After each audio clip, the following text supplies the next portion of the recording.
All right, so today I'm inside the historic cabin at the Central Park here at the center of Collierville. I've never seen this open, and I hope it's all right that I'm in here, and I hope I don't get some kind of ticket or something, but it's open, so I walked in. Doesn't seem like there's any problem being here, and I'm always trying to look for interesting places to do these videos, and just to keep them interesting in the background. But the problem is, a lot of the interesting places I go are public parks, and other people want to be in them, and and who can blame them? I'm here because it's a pretty place as well. So today we are talking about the Apostles' Creed, and we're talking about the phrase, Jesus Christ, his only Son. And I've actually had a lot of Christians ask me, well, wait a minute, I thought we were all God's children. How or in what way is Jesus Christ God's only Son? And I want to say that the confusion comes because we actually get really sloppy in the way that we use the biblical language. We don't use it correctly. We don't use it precisely enough. And therefore, there is confusion because we use it incorrectly. It is very common in Methodist churches to hear people say, everyone is God's child. All people are God's children. And that, biblically speaking, is just not accurate. That's not biblically true. Now, what they mean is true. They mean that all human beings are of immense, incalculable worth, that every human is valuable, that every human is loved, that every human has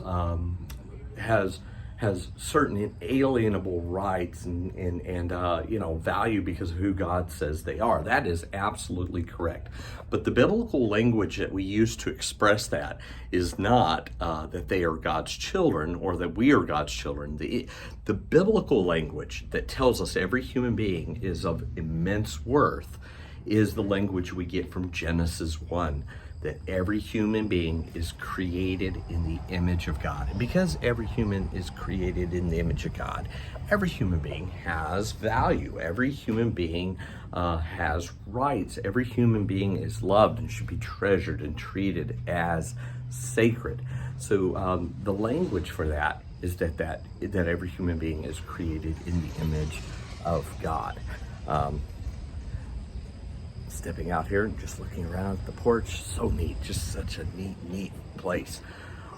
When we talk about being children of God, we're talking about something that happens that changes our relationship with God.